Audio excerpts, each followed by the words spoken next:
Our verse for today comes from Philippians chapter 3, verse 8, where Paul says, "More than that, I regard everything as loss because of the surpassing value of knowing Christ Jesus my Lord. For his sake, I have suffered the loss of all things, and I regard them as rubbish in order that I may gain Christ."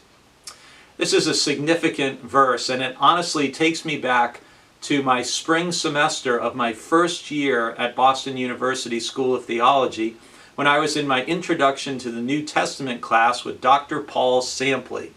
And part of why I always remember that is because when we were talking about this specific verse, Dr. Sampley read it in English, and the word that I translated as rubbish, he gave a much earthier English term for, which I won't say.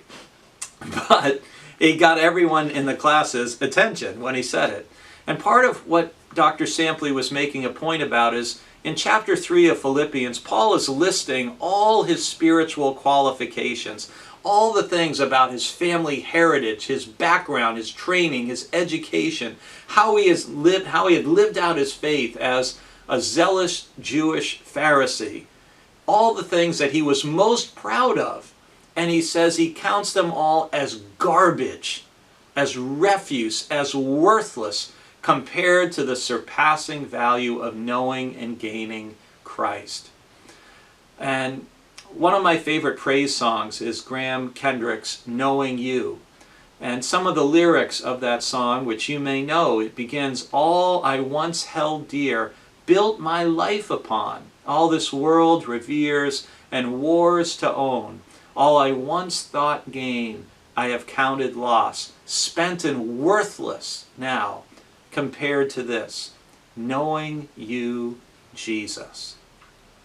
How much do you truly value knowing Jesus Christ? Is it the most important thing in your life? Do you value it more than anything else that you might boast or brag about or be proud of with justification for things you've accomplished or done in your life? Paul says, no matter how valuable something is to us, it's nothing compared to knowing Jesus. I hope we all can learn to feel that way more and more.